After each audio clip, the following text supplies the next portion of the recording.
여러분 한 주간 평안하셨습니까? 오늘도 8월이 되어버렸네요. 네, 그 나무가 자라는 게 보통 7월 이전에 아마 다 멈출 겁니다. 지금부터는 서서히 이제 또 겨울을 준비하는 그런 게 자연계의 이치인 것 같은데 저희는 아직도 무더위 속에서 헤어나오지 못하고 있는 것 같아요. 오늘 이 시간 예배 자리에 나오신 여러분을 진심으로 환영합니다. 이제 다 같이 자리에서 일어나셔서 우리의 마음과 정성을 다해 살아계신 하나님께 예배드리겠습니다.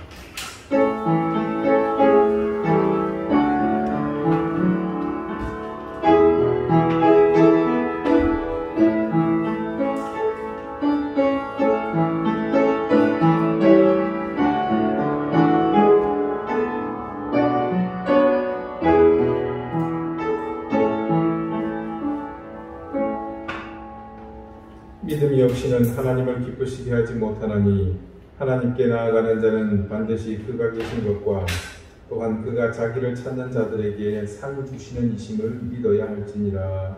아멘. 하나님, 우리 중에 계신 그 이름이 우리의 전부임을 믿습니다. 예수 그리스도의 이름으로 우리가 받은 사랑과 은혜가 우리로 하나님이 우리의 전부가 되게 하셨음을 믿기에 그 이름을 찬양하며 그 이름을 주신 하나님께 경배드립니다. 세상의 무한한 가치와 존귀함을 더한다 하더라도 우리에게서 구속의 그 이름을 대신할 수 없음을 알기에 연약하고 유한하며 죄인된 우리 인생은 오로지 주님의 권능만을 의지하며 그 이름을 높이 찬양합니다. 주님, 우리의 찬양을 들어주시옵소서. 우리의 경배를 받아주시옵소서.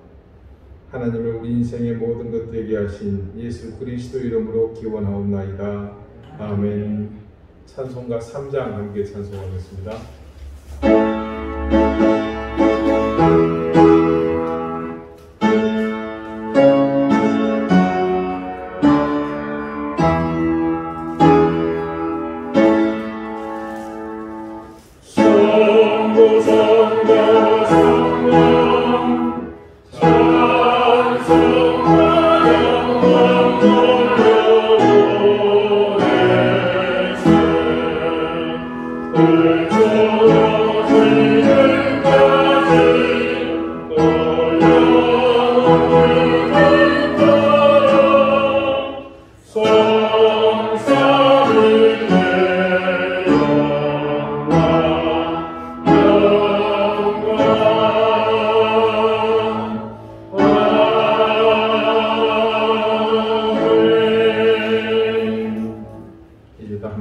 참회의 기도를 드리겠습니다.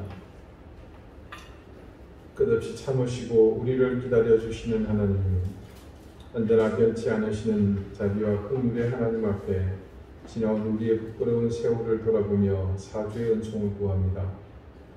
지난 한 주간의 삶은 우리의 임의대로 주님을 판단하고 내 삶의 방법대로 사는 그런 시간들이었습니다. 그래서 당연히 우리 삶의 우선순위는 주님이 아니었고 우리의 판단과 고집이 모든 것에 우선하는 시간이었습니다. 그렇게 믿음의 자리를 떠난 우리는 육신의 쾌락과 방탕함에 몸을 맡긴 채 의미 없는 시간을 낭비하며 살았습니다. 그래서 주님을 생각하면 감사와 은혜가 넘쳐야 했지만 도리어 근심과 염려만 넘쳐났습니다. 원인도 이유도 모른 채 염려와 불안에 휩쓸리며 주님의 자녀다운 승리자의 삶은 살지 못했습니다. 불평과 불만이 늘 가득하고 비판과 정죄만 일삼는 하루하루를 살았습니다. 주님, 우리의 일은 무익하고 악했던 모습을 용서해 주십시오. 다시 한번 긍휼의 손길을 펼치사 저희를 보듬어 주십시오.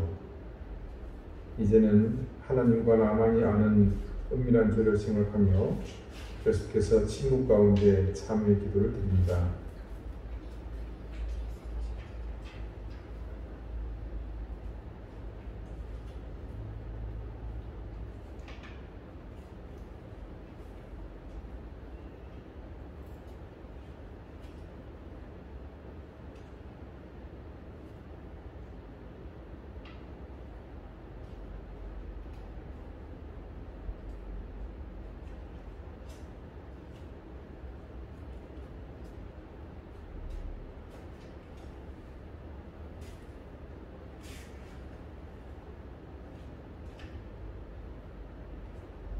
하나님께서는 자신의 부끄러운 죄를 솔직하게 고백하는 사람들에게 말씀하십니다.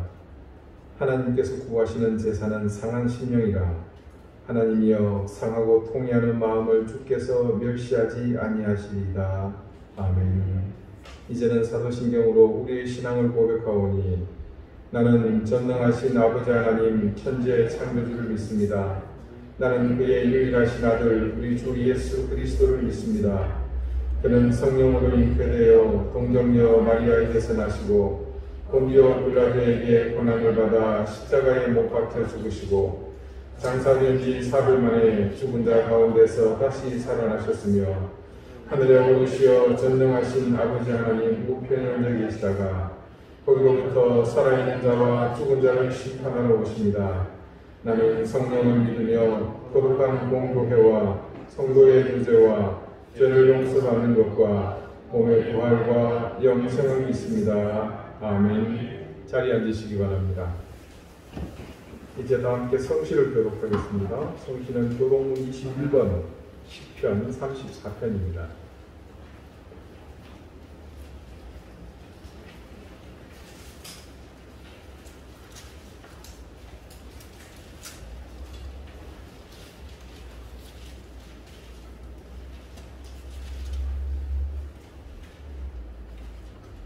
내가 여호와를 항상 송축하며 내 입술로 항상 주를 찬양하리이다. 내 영혼이 여호와를 사랑하니 공고한 자들이 이를 듣고 기뻐하리로다. 나와 함께 여호와를 광대하시다 하며 함께 그의 이름을 높이세. 내가 여호와께 간구하네. 내가 응답하시고 내 몸은 두려움에서 나를 건지셨도다. 이 공고한 자가 부르짖음에 여호와께서 들으시고 그의 모든 환난에서 구원하셨도다. 여호와의 천사가 주를 의미하는 자들을 불러주시고 그들을 건지시는도다. 너희는 여호와의 선하심을 맛보아 알지어다. 그에게 피하는 자는 복이 있도다. 너희 성도들아 여호와를 경외하라. 그를 경외하는 자에게는 족함이 없도다. 젊은 사자는 궁핍하여 줄일지라도 여호와를 찾는 자는 모든 좋은 것에 부족함이 없으리로다. 아멘. 기도드리겠습니다. 폭염과 폭우가 연이어지며 여름이 이제 막바지를 향해 가고 있습니다.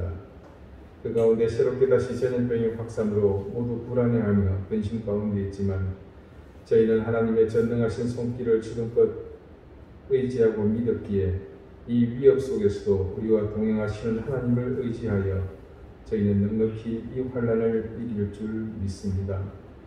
하나님, 인간의 힘이 또 인간의 능력이 세상을 지배할 수 있다, 다스릴 수 있다, 자연을 스스로 통제할 수 있다 오만했던 이 모든 교만함이 이번 기회를 통해서 다시 한번 정리되는 기회가 될 수 있도록 인도해 주십시오. 창조주 하나님을 향해서 맞서는 인간의 최후가 어떤 것인지를 분명히 깨닫고 이 위험 속에서 어리석음으로 대치하지 않도록 하나님께서 인도해 주시기를 기도합니다. 하나님, 매주 주님 앞에 고백하는 것이지만 우리 앞에 주어진 모든 것들이 당연하지 않음을 다시 한번 마음 깊이 새기게 해 주십시오. 당연하게 주어진 모든 것들에 담겨져 있는 하나님의 은혜와 사랑, 인생을 향한 끝없는 그 헌신과 희생을 깨닫는 기회가 될 수 있기를 하나님 간절히 원합니다. 또다시 우리에게 다가온 이 위협 속에서 이 위기 가운데 우리가 더욱 견제해야 할 것이 하나님 말씀 안에 거해야 한다는 것을 겸손히 겸비하면서 가난한 심령으로 하나님을 바라보아야 한다는 것을 더욱 깨닫게 해주십시오. 이미 상하고 지쳐버린 우리 심령들이 하나님 말라버린 그 눈물마저 말라버린 이 상황에서 끝을 알 수 없는 고난이 멈춰지게 하시고 우리에게 하나님 한 줄기 빛을 비춰주셔서 우리가 마지막까지 희망의 끈을 놓지 않도록 더욱 저희를 굳건하게 해주시기를 기도합니다. 하나님, 세상은 누군가를 의지하고 싶고 또 새로운 희망의 물꼬를 트기를 원합니다. 주님, 바로 그 역할을 할 수 있는 유일한 존재가 하나님의 자녀들임을 깨닫게 해주시고 하나님, 우리가 하나님의 자녀로서 우리의 자리를 지키고 우리의 마땅한 일을 감당하는 것이 어떤 의미인지를 깨닫는 그런 시간들이 되게 해주십시오.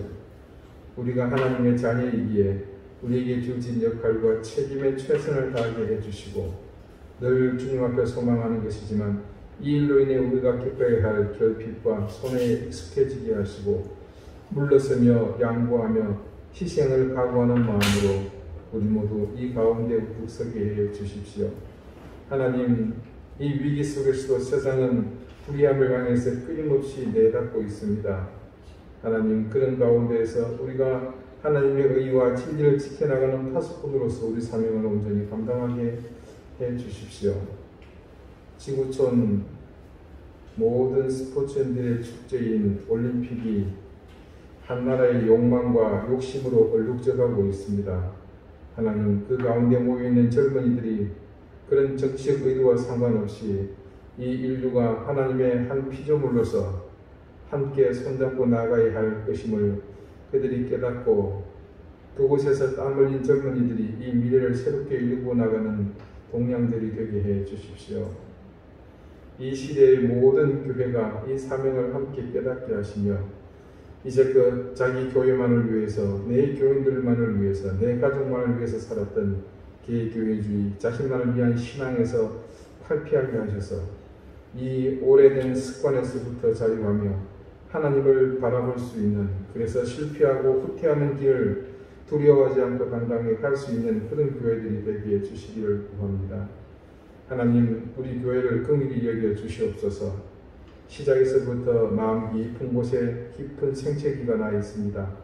하나님께서 우리 사랑하는 교우들 한 사람 한 사람을 위로해 주시고 보듬어 주시고 만져 주시기를 기도합니다. 주님, 이 땅의 어느 교회의 성도들보다도 하나님 앞에 신실하게 서 있는 이 귀한 믿음의 자녀들을 기억해 주십시오. 어려운 형편 가운데서도 흔들림 없이 이 예배의 자리를 지키며 자신의 역할을 충실히 감당하는 이 귀한 믿음의 자녀들에게 하나님 복의 창고에 있는 모든 것들을 쏟아 부어주시고 그 인생과 가정과 생업과 귀한 자녀들 가운데 큰 은혜를 더해 주시기를 기도합니다. 이 절망 속에서도 우리 사랑하는 교우들의 가정 가운데 하나님께서 감당할 수 없는 엄청난 기쁨과 소망을 더해 주시기를 구합니다. 우리 어린 귀한 자녀들로부터 시작해서 자라난 청소년들, 군복무 중인 자녀들, 유학 중인 자녀들, 또 홍기를 앞두고 있는 수많은 자녀들, 주님, 우리 교회에 속한 모든 교우들의 자녀들 가운데 하나님께서 큰 은혜와 은총을 더해 주시고 무엇보다도 질병으로 고통받는 사랑하는 주님의 자녀들에게 치유와 회복의 놀라운 역사를 더해 주시옵소서. 주님, 우리의 힘으로는 감당할 수 없지만 하나님께서 세우셨고 하나님께서 인도하시며 하나님의 뜻 가운데 펼쳐지기를 원하는 우리 교회의 미래가 하나님, 우리를 통해서 더욱더 큰 빛을 발할 수 있도록 인도해 주시옵소서. 주님, 우리는 미약하지만 하나님께서 심겨주신 어느 곳에 있던 우리가 그 역할들을 감당함으로 구원의 도피처요 산성이 되게 하시며 모든 이들에게 소망과 미래를 줄 수 있는 그런 하나님의 전이 되게 해 주옵소서. 오늘 이 예배를 주님께서 기쁘게 받아주시며 신령한 은혜로 이 시간 주님 앞에 머리 숙인 모두에게 넘치게 더하여 주옵소서. 예수 그리스도 이름으로 감사하며 기도드립니다. 아멘.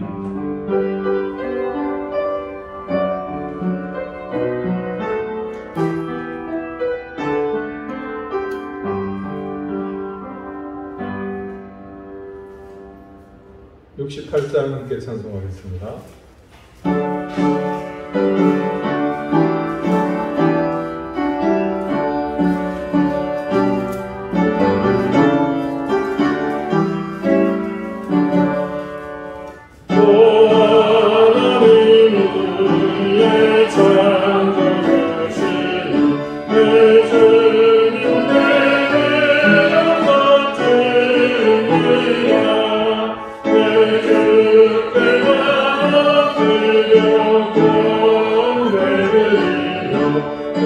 주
말씀은 구약 성경 호세아 1장 6절과 7절 말씀입니다. 구약 1256쪽입니다.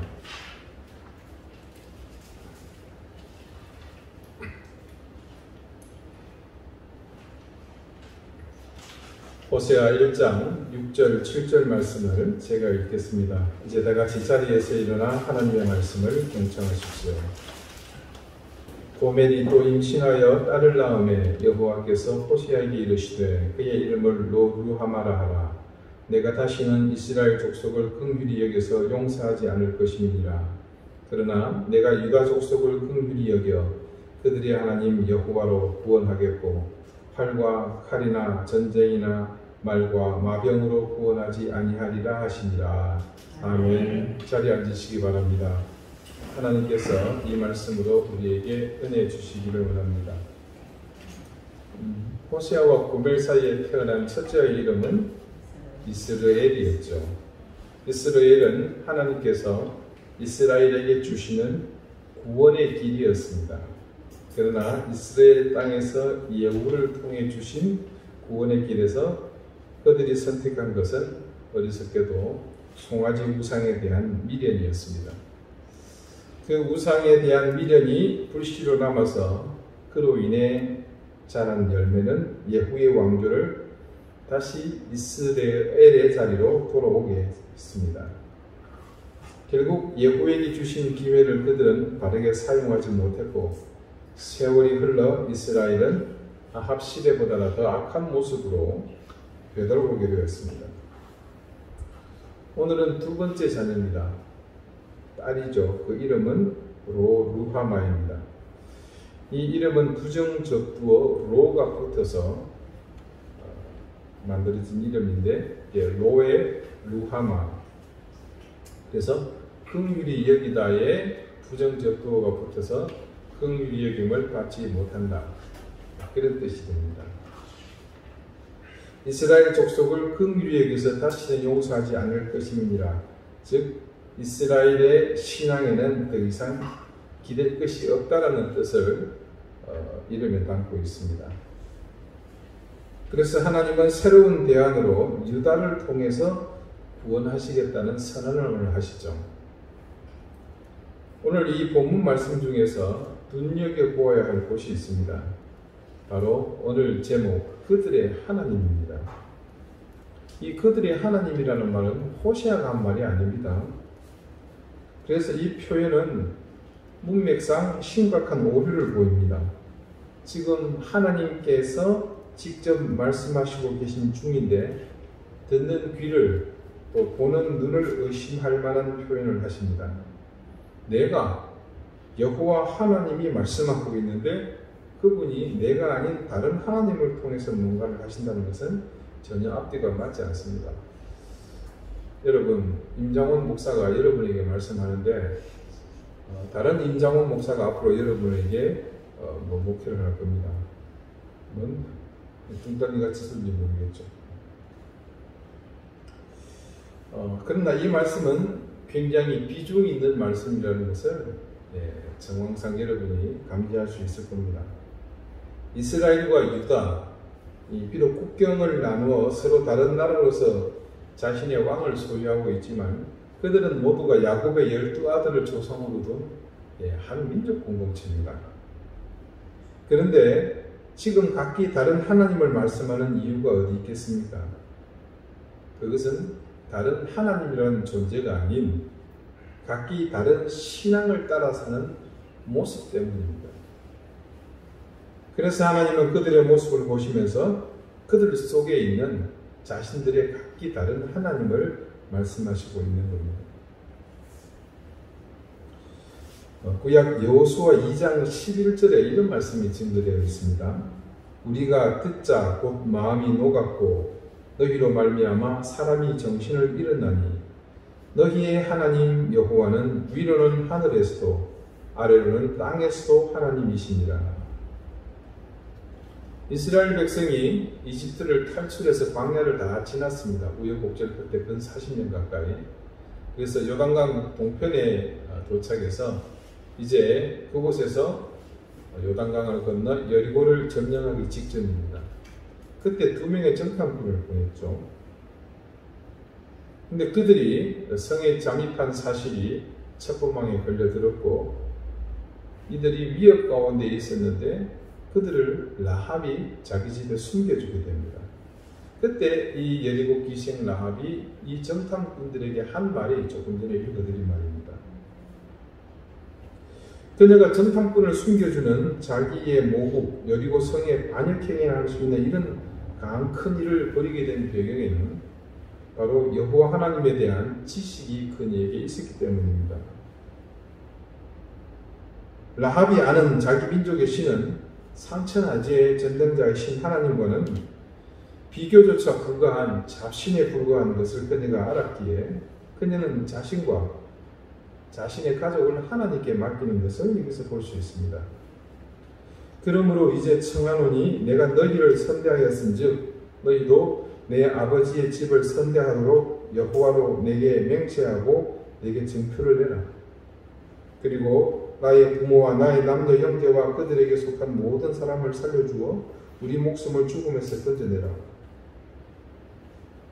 라합이 그런 믿음이 있었기에 지금 정탐꾼들에게 비장한 각오를 담아서 이같이 말할 수 있었습니다. 이 말씀을 보자니 라합은 모든 것을 걸고서 그들에게 손을 내밀었다는 것을 알 수 있습니다. 자, 그녀가 이때 믿었던 것이 이스라엘의 힘이었겠습니까? 아닙니다.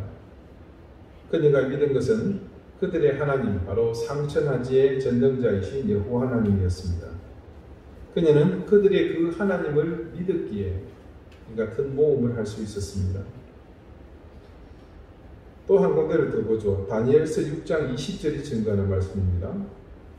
다니엘이 든 불에 가까이 이르러서 슬피 소리질러 그 불은 사자굴입니다. 여러분. 다니엘에게 묻되 살아계신 하나님의 종 다니엘아, 네가 항상 섬기는 네 하나님이 사자들에게서 너희 너를 구원하셨느냐 하니라. 다니엘이 왕에게 아뢰되 왕이여 원하건대 왕은 만수무강하옵소서. 여러분, 이 유다를 멸망시킨 나라는 바벨론입니다. 근데 바벨론이 교만해서 흥청망청하다 보니까 어느 날 메네메네 대계를 우발하신 달아보고 청명해 보니까 함량 부족이다. 그래서 벨사살 왕을 마지막으로 메대 다리오 왕에게 멸망당하고 맙니다. 유다의 포로는 바벨론의 포로가 되었다가 졸지에 이제 메대의 포로가 된 거죠. 이 바벨론을 멸망시킨 다리오 왕 때 이 유다에서 끌려온 포로 중에 경건한 다니엘이라는 사람이 이 왕의 총애를 받게 됩니다. 그런데 메대 사람들은 포로 출신의 하찮은 이 히브리 사람이 왕의 총애를 받는 것이 영 못마땅했던 모양입니다. 그래서 그들은 국립 끝에 다니엘이 늘 시간을 정해놓고 하나님께 기도한다는 사실을 알고는 왕을 부추깁니다. 그리고는 앞으로 30일 동안 왕 이외의 다른 어떤 신이나 사람에게 경배하는 사람을 사자굴에 집어넣도록 하는 그런 회개망적한 법령을 제정합니다. 그 법은 자신을 표적으로 파놓은 함정인 줄 알았지만 다니엘은 하나님께 기도하던 자기의 그 일을 멈추지 않았습니다. 그래서 그 덫에 걸려 꼼짝없이 사자밥이 되게 생겼습니다. 다리오 왕은 함정에 빠진 이 다니엘을 구원하고자 여러 방도로 대책을 강구했지만 결국 간신들이 주청한 그 법대로 시행해야 하는 그 상황에 봉착하고 맙니다. 왜냐하면 이걸 하지 않으면 왕이 자신을 부인해야 되거든요. 그때 왕이 다니엘을 어쩔 수 없이 사자굴로 보내면서 이렇게 말합니다. 아까 읽었던 다니엘서 앞부분 6장 16절인데요. 이에 왕이 명령하매 다니엘을 끌어다가 사자굴에 던져 넣는지라. 왕이 다니엘에게 이르되 네가 항상 섬기는 너의 하나님이 너를 구원하시리라 하니라. 자, 왕이 그 말을 한 뒤에 다시 궁으로 돌아왔습니다. 그리고 밤새도록 아무것도 입에 대지 않고 오락을 금하고 잠을 자지 못합니다. 그리고 날이 새자마자 왕은 사자굴로 그대로 쫓아가서 조금 전 처음 읽어드렸던 것처럼 말했던 겁니다. 다리오 왕은 그렇게 믿었습니다. 적어도 다니엘이 섬기는 그 하나님, 여호와 하나님은 능히 이 위기에서 다니엘을 지켜주실 것이라고 말입니다. 자, 그가 말한 대로 다니엘은 그 무시무시한 사자굴에서 어떤 해도 입지 않았습니다. 이 사자가 비록 미물이긴 하지만 먹어야 될 건지 먹지 말아야 될 건지 정확하게 구분할 줄 알았습니다. 비록 근심하며 밤을 새웠지만 다리오 왕은 자신의 눈으로 전능하신 하나님이, 다니엘의 하나님이 행하신 그 현장을 목격하고는 그런 억지 상황을 만든 그 간신들을 향해 철퇴를 내립니다. 참수한 그들을 사자굴에 던져 넣어서 다니엘을 먹지 못해서 잔뜩 짜증이 나 있는 그 사자들에게 배부르게 먹을 수 있도록 조처를 했습니다. 그리고 왕이 다음과 같은 조서를 내렸습니다. 그게 다니엘 6장 26절과 27절입니다. 내가 이제 조서를 내리노라.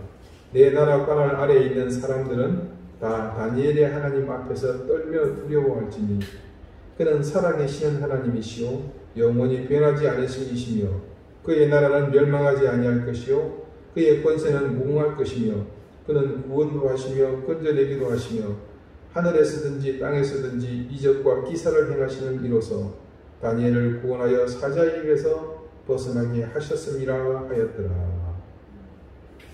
이게 이스라엘 유다의 왕의 입에서 나온 말이 아니고 이방 땅 메대의 왕 다리오의 입에서 나온 말입니다. 여리고 사람 라합 그리고 메대 사람 다리오 왕 이들은 모두가 자신의 신이 아닌 이스라엘 사람의 하나님을 남다르게 경험했습니다.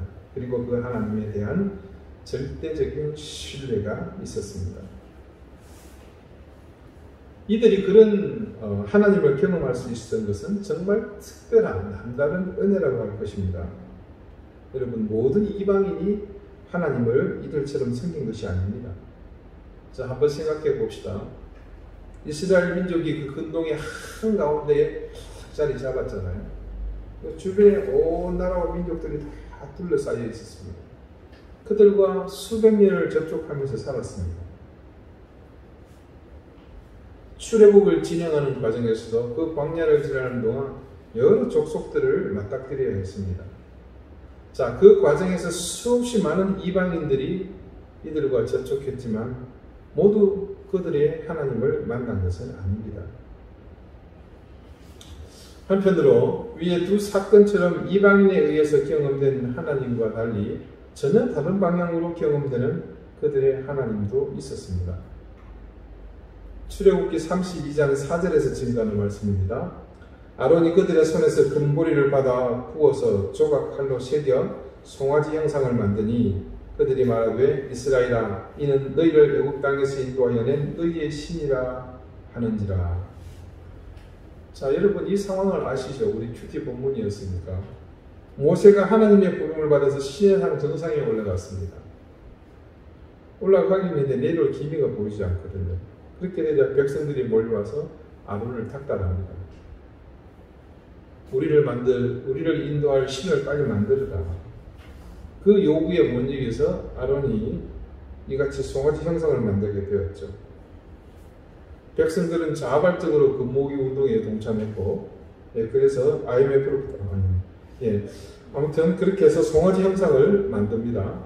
송아지 형상을 만들자마자 이 백성들이 뭐라고 선포합니까? 이스라엘아, 이는 너희를 애굽 땅에서 인도하여 낸 너희의 신이라. 하나님께서는 이 일을 극악무도한 일로 간주하시고 전부 죽이려고 하셨죠. 여러분 기억하시겠지만 모세는 하나님으로부터 직접 받아온 친필 석판을 쪼개버립니다. 성경 말씀에는 이와 비슷한 일이 이후에 또 일어났습니다. 열왕기상 12장 28절인데요. 이에 계획하고 두 금송아지를 만들고 무리에게 말하기를 너희가 다시는 예루살렘에 올라갈 것이 없도다. 이스라엘아, 이는 너희를 애굽 땅에서 인도하여 올린 너희의 신들이라. 하고 하나는 베델에 두고 하나는 단에 둔지라. 솔로몬이 죽고 르호보암이 왕이 되었을 때 이스라엘이 남북으로 분열을 했죠. 남쪽은 유다와 베냐민 지파, 북쪽은 나머지 10지파. 그래서 국경을 정하고 경계를 정했습니다만 이들이 정치적으로 분리되었다고는 하나 앞서 말씀드린 것처럼 혈통이 있어서 무엇보다도 종교적으로는 하나의 공동체입니다. 그러다 보니 율법에 따라 1년에 한 번씩 이스라엘 민족 공동체에 속한 모든 남자는 여호와의 전에 나와서 제사를 지내야 됩니다. 그래서 북이스라엘에 있는 사람들이 경계를 넘어 남쪽 유다 성읍 예루살렘에 있는 솔로몬 성전에 와서 제사를 드립니다. 그 과정에서 남한국 유다는 늘 해마다 있어왔던 일이니까 별 변동이 없습니다. 하지만 북왕국은 형편이 틀립니다. 북왕국의 백성들은 국경과 상관없이 이때가 되면 예전처럼 너도 나도 남쪽 유다의 예루살렘으로 길을 떠나는 겁니다. 그들이 갈 때 빈손으로 갑니까? 아닙니다. 성전에 드려야 할 기본적인 반세기의 속전을 시작으로 갖가지 예물을 자신의 신앙 분량에 따라 이고지고 바리바리 싸들고 가서 성전에 드리고 옵니다. 그리고 제사 드리고 난 다음 빈손으로 돌아오죠. 이런 현상을 두고서 북이스라엘의 왕인 여로보암은 탄식하면서 다음과 같이 말합니다. 조금 전 그 본문의 바로 앞부분 열왕기상 12장 26절 27절입니다. 그의 마음에 스스로 이르기를 나라가 이제 다윗의 집으로 돌아가리로다.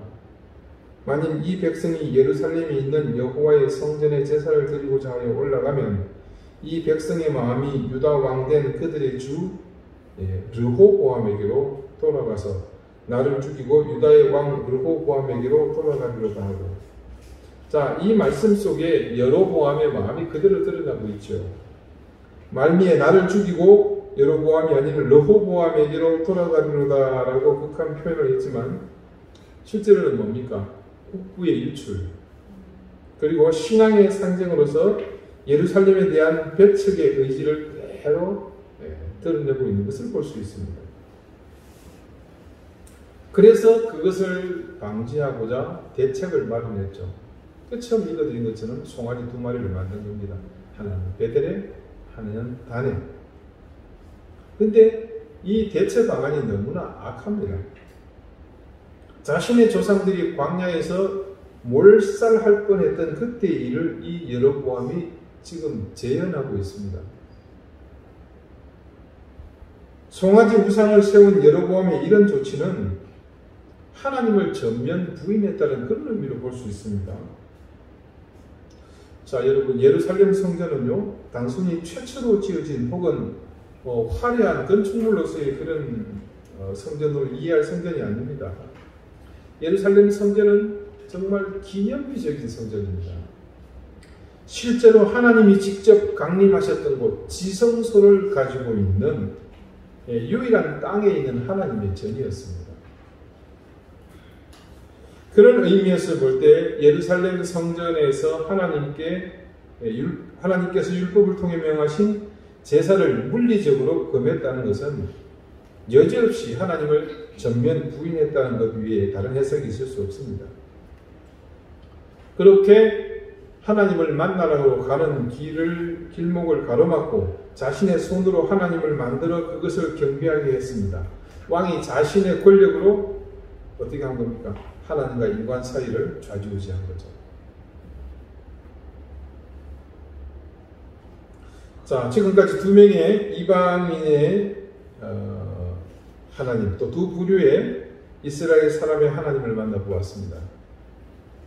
라합과 다리오 왕이 만난 하나님은 상천하지의 하나님, 절대 권능을 가지신 하나님이십니다. 그들의 하나님은 그런 분입니다.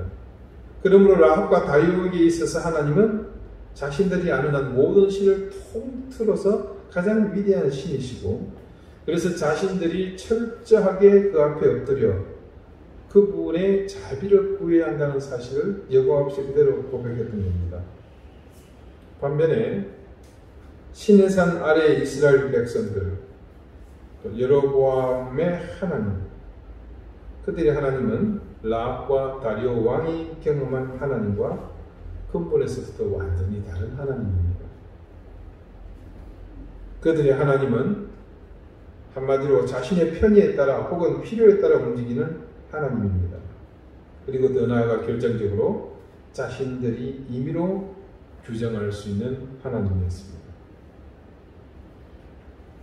여러분, 하나님은요, 그 근본에 가장 중요한 존재하신 게 뭔지 아십니까? 그분 스스로의 의지입니다.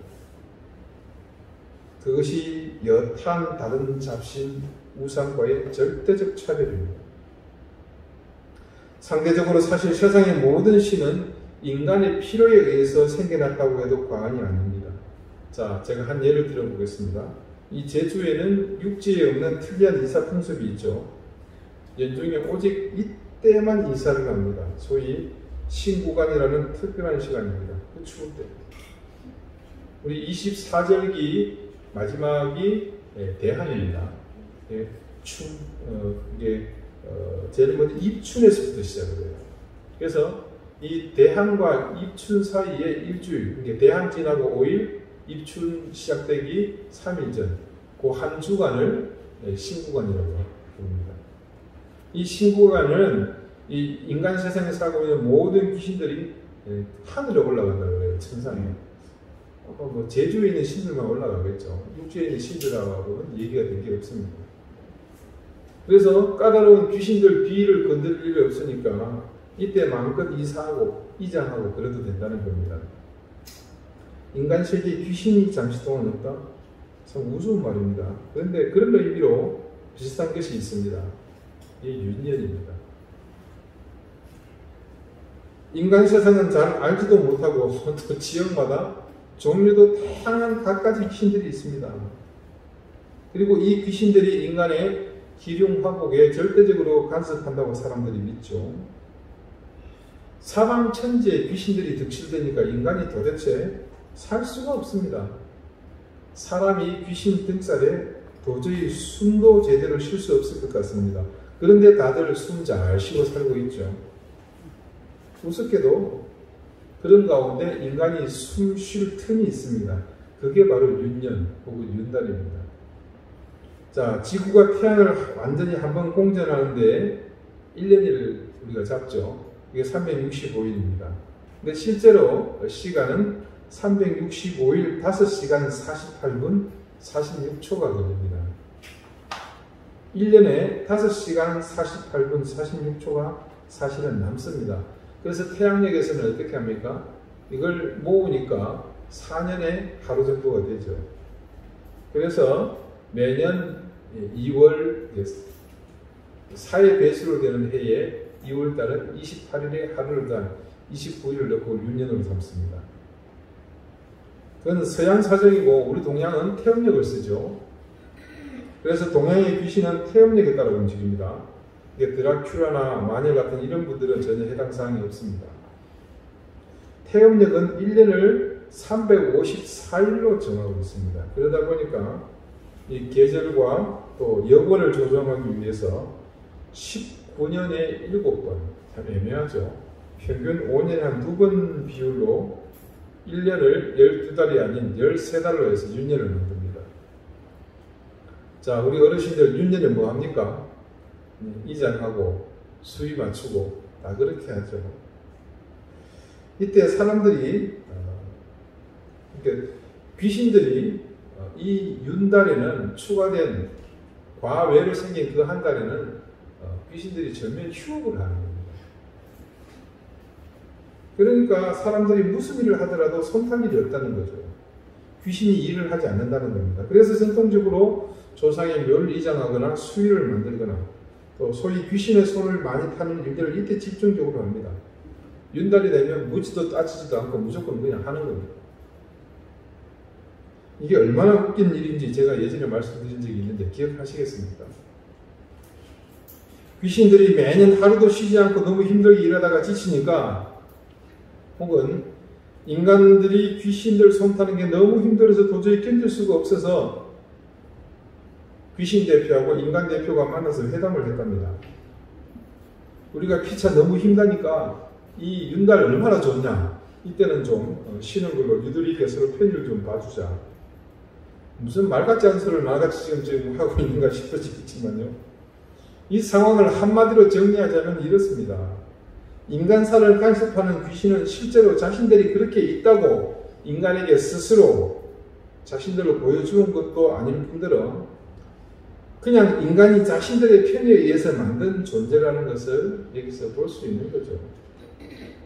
자, 그렇지 않고서 제 상식에서는요, 윤달, 윤년 이런 존재는 도무지 이해되지 않습니다.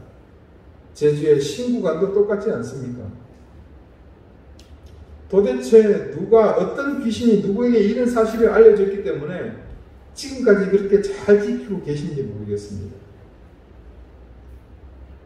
그런데 비단 그런 일이 이 땅에서만 일어나고 있었던 것은 아니었습니다. 우리는 오늘 말씀 속에서 충분히 그런 허무맹랑한 일이 다른 누구도 아닌 하나님께서 선택하신 이 민족 이스라엘 가운데 자행되고 있었음을 볼 수 있습니다. 둘째 아이 로루하마는 인간에 의해 무시당하고 계신 하나님이 자신의 억울함을 우리에게 업소하고 계신 것을 보여주는 그런 이름처럼 보입니다. 오늘 말씀을 보니 한마디로 너희들 마음대로 이리 굴리고 저리 굴리고 밀었다가 당겼다가 들었다가 놨다가 입맛대로 나를 흔드는 너희들의 하나님 하기 싫다 이겁니다. 대신 하나님은 유다 족속을 긍휼히 루하마해서 그들을 구원하시겠다고 선언하십니다. 그 구원의 힘이 어떤 것이라고 말씀이 증언합니까? 다른 능력이 아니라 오직 그들의 하나님 여호와로 하시겠다고 말씀하십니다. 자, 7절 말씀에서 주어가 뭡니까? 내가죠. 그러니까 하나님이 뭔가를 하시겠다는 겁니다. 동사는요, 구원하겠고. 간단히 말하면 하나님께서 구원하시겠다는 말입니다. 근데 그때 구원하실 때 사용할 도구가 무엇이다? 그들의 하나님 여호와라는 말입니다. 여러분, 지금 이 성부 하나님께서 말씀하시는 그들의 하나님 여호와가 누군지 여러분은 아실 수 있으시죠? 네? 바로 유다를 통해서 이 땅에 오게 된 예수 그리스도이십니다. 그래서 지금 하나님께서 사용하실 그들의 하나님 여호와라는 도구는 무엇이 된다는 말이겠습니까? 그렇습니다. 그건 놀랍게도 십자가입니다. 2000년 전 골고다에 세워진 십자가에서 하나님이 그들의 하나님 여호와가 피 흘려 죽으심으로 한 가지 중요한 논란이 잠재워졌습니다. 그것은 인간의 모든 공로가 무의미해졌다는 사실입니다. 오로지 십자가의 공로만이 유일한 구원의 길이 되었습니다. 자, 호세아를 통해 이 로루하마의 이름을 주신 하나님의 궁극지 선포의 완성이 그때 이루어진 겁니다. 십자가에서 이루어진 것이죠. 저는 이 말씀을 준비하면서 머릿속에 분주하게 뒤섞여 있는 생각이 일목요연하게 정리되었습니다. 자, 여러분, 지금도 인간들 사이에 자기 입맛에 맞는 하나님을 끊임없이 만들어내는 그런 인간들에게는요, 십자가의 은혜가 절대적으로 필요하다는 사실을 깨닫게 되었습니다. 하나님을 임의로 다루고자 끊임없이 시도하는 어리석은 신앙은 결국 십자가 앞에서 자신의 공로를 드러내는 무지한 시도로 이어질 수밖에 없습니다. 여러분, 그런 시도를 하는 사람이 과연 십자가의 공로를 의지할 수 있겠습니까? 절대 그럴 수 없습니다. 자, 그렇다면 그 사람에게서 구원이란 무슨 의미겠습니까? 답이 없죠. 과연 그에게서 참된 구원이 완성이 될 수 있기는 하겠습니까? 자, 여러분, 하나님은 지금 온전한 구원을 이룰 그들의 하나님을 구원의 도구로 쓰시겠노라고 말씀하십니다. 그러면 여러분의 하나님은 어떤 하나님이십니까? 그 하나님은 여러분이 원하는 대로 조종할 수 있는 분입니까? 아니면 절대적으로 여러분이 믿고 의지하며 그분의 명령에 순종하고 따를 분이십니까? 우리가 십자가의 은혜로 구원 얻었다는 사실을 정확히 믿고 있다면 우리에게서 하나님은 절대적으로 후자가 되어야 합니다. 만약에 우리에게서 하나님이 전자의 하나님이시라면 우리의 구원은 모순됩니다. 그러므로 여러분, 로루하마의 하나님, 긍휼을 얻지 못할 그 이름의 하나님이 아니라 구원을 이룰 수 있는 그들의 하나님, 십자가를 통해 우리에게 구원의 길을 열어주신 그 하나님을 믿으시기 바랍니다. 자, 비크리스찬인 김영민이라는 사람이 쓴 당신들의 기독교라는 책이 있습니다. 그 가운데 한 내용을 여러분에게 읽어드립니다. 기독교인으로 살아가겠다는 것은 단순 신자로서의 삶이 아니라 제자의 삶을 살아가겠다는 것을 의미한다. 성서에는 자기를 부인하고 자기 십자가를 지고 예수를 따르라고 이야기하고 있다. 제자의 삶은 어렵고 힘든 삶이다. 그 어렵고 힘든 고난의 삶을 기꺼이 기쁨으로 받아들이고 살아가겠다는 결단을 내리고 제자로서 살아갈 때 참 그리스도인이 되는 것이다. 예수 믿고 천당 간다는 구원은 기독교의 본질을 왜곡할 수 있다. 본질은 자기가 주인된 삶을 부인하고 철저히 예수를 주로 받아들여 제자로서의 길을 걸어가는 것이다. 교회 밖에 있는 사람의 눈에는 그들의 하나님이 누구인지 분명히 잘 보였습니다. 그래서 그는 이 시대의 그리스도인들이 자기를 부인하지 않고 자기 십자가를 거부하고 사는 그 사람들이, 그 그리스도인들이 너무 안타깝게 보였습니다. 그들의 눈에는 우리가 복음의 본질, 기독교 신앙의 본질을 벗어난 채 살고 있음이 확연히 보였습니다. 그런데 그 시대 이스라엘의 백성들처럼 우리만 그 사실을 모르고 삽니다. 안타깝게도 우리 역시 우리만의 하나님을 우리 방식대로 믿으며 그것을 신앙이라고 착각하고 산다는 말입니다. 여러분, 우리의 습관 깊은 곳에 하나님의 말씀과 그분의 명령에 순종하기보다 자신의 편의와 입맛에 따라 손바닥 뒤집듯 바꾸든 줏대없는 신앙의 노선을 결코 방치하지 마십시오. 이제 우리는 그런 습관이 우리를 지배하게 될 때 어떤 결과로 이어지는지 깨닫게 되었습니다. 그런 습관들이 우리를 지배하게 되면 우리의 구원 자체가 무의미하게 됩니다. 지금 온통 세상을 뒤덮은 교회들 가운데 하나님의 뜻을 온전히 쫓는 곳이 과연 얼마나 있겠습니까? 모두 크고 작은 자신들의 욕심을 채우기에 그 급한 현실 속에서 과연 이 땅의 교회는 참된 구원의 도구로 쓰일 수나 있겠습니까? 로루하마는 안타깝게도 하나님이 쇠락해가는 이스라엘에 주셨던 불행한 이름이었던 것처럼 다시 이 시대 온통 스스로 하나님의 자녀라고 주장하는 모든 이들의 이름이 될 수 있습니다. 부디 우리는 로루하마가 우리의 이름이 되지 않도록 내가 마음대로 요리할 수 있는 하나님이 아닌 라합과 다리오 왕이 믿고 순종했던 그들의 하나님을 따라 살 수 있기 바랍니다. 기도드리시겠습니다. 하나님께서 호샤의 둘째 딸에게 주시는 로루하마의 이름이 오늘 우리의 이름이 되지 않게 해주십시오. 자신의 욕심을 따라 만들으신 하나님께는 구원의 능력이 없음을 깨닫게 해주십시오. 하나님께서 그들의 하나님으로 구원을 이루실 십자가의 은혜를 우리가 그 시대에 타락하는 이스라엘과 같이 무가치하게 만드는 어리석음을 답습하지 않게 해주십시오. 하나님의 말씀에 순종하지 않고 우리의 생각과 의지로만 끌고 다니던 신앙의 습관을 철저히 버리게 해주십시오. 하나님께서 이 시대를 향하여 다시 로루하마라 하시지 않도록 철저히 순종하며 말씀을 따라 사는 참된 신앙을 소유하는 우리 되게 해주십시오. 예수 그리스도 이름으로 기도드립니다. 아멘. 찬송가 549장 함께 찬송하겠습니다.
자비로우신 하나님, 하나님의 은혜와 사랑을 감사드립니다.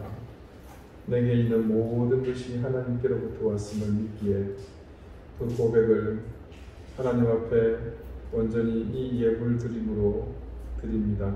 하나님, 이 작은 것을 구별하여 드림은 그 모든 것이 하나님의 것임을 믿는다는 고백이며 또 그것은 우리의 인생과 우리의 삶을 담아서 함께 드린 것이오니 하나님 기쁘게 받아주시옵소서. 드린 손길들을 복주시고 하늘의 신령한 은혜와 땅의 기름진 복을 더하시며 그 가정과 생육을 주께서 번창케 해주시옵소서. 주님, 여러가지 모양으로 하나님을 섬기는 귀한 종들의 삶을 선히 여겨주십시오. 매주일 성전을 청소하는 손길들이 있습니다. 반주로 수고하는 손길이 있습니다. 개수하며 또 여러가지 모양으로 함께 수고하는 귀한 하나님의 자녀들이 있습니다. 하나님 그 섬김 위에 한량없는 은혜를 더해 주시고 그 인생이 더욱 복되도록 하나님 선한 은혜로 더해 주시기를 기도합니다. 하나님, 우리 교회에 속한 어린 자녀로부터 연로하신 어르신들까지 모두 하나님 그들에게 필요한 적절한 은혜를 더하실 뿐 아니라 늦은 비와 이른 비에 해당하는 귀한 복들이 항상 때마다 일마다 끊이지 않도록 하나님 역사해 주시옵소서. 병마가 지나가게 하여 주시고 모든 상황과 형편 속에서 하나님이 갈 길을 보여주어서 최상의 선택을 하며 하나님의 뜻을 쫓아가는 복된 인생들이 되도록 복내려 주십시오. 감사드리며 예수 그리스도 이름으로 구원 기도드립니다. 아멘. 교회 소식 알려드리겠습니다. 특별한 내용은 없고요. 여러분 델타 변이 바이러스 때문에 다시 확진자들이 많아지고 있는데 좀 만전을 기하시길 바라겠습니다. 주일 설교 준비하느라 바깥에서 잠깐 시간을 보내고 있는데 관광오는 젊은 친구들이 생각이 없더라고요. 뭐 사진 찍는다고 폼 잡는다고 마스크 보고 다니고 있고 하는 거 보면서 우리가 조심하지 않으면 방법이 없을 것 같아요. 그래서 특별히 연로하신 어르신들 주변에서 많이 좀 도와주시길 부탁드리겠습니다. 우리 은혜 오늘 예쁘게 예배 잘 드려서 감사해요. 우리 또 박예규 집사님, 정은우 집사님 네 분 오래간만에 참석해 주셨습니다. 예, 뵙어서 너무 반갑습니다. 그리고 주 집사님 오직께서 예배 참석해 주셨습니다. 감사드리고요. 우리 사모님 건강한 모습 뵐 수 있으면 너무 고맙습니다. 우리 부건사님 네 분도 오래간만에 뵈서 너무 반갑고요. 자, 이제 다 같이 자리에서 일어나셔서 앞에 계신 분들과 가정을 인사를 나누시겠습니다. 54장 함께 찬송합니다.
이제는 예수 그리스도의 은혜와 하나님의 사랑과 성령의 교통하심이 로루하마라 이끌음 받았던 그때 이스라엘 백성의 신앙이 아니라 라합과 다리오와 같이 상천하지에 권능의 하나님을 온전히 믿고 따르며 순종하기를 다짐하는 우리 사랑하는 방주교의 모든 성도들과 저들의 가정과 주신 생업과 귀한 자녀들 머리 위에 이제로부터 영원토록 항상 함께 하시기를 간절히 축원하옵나이다.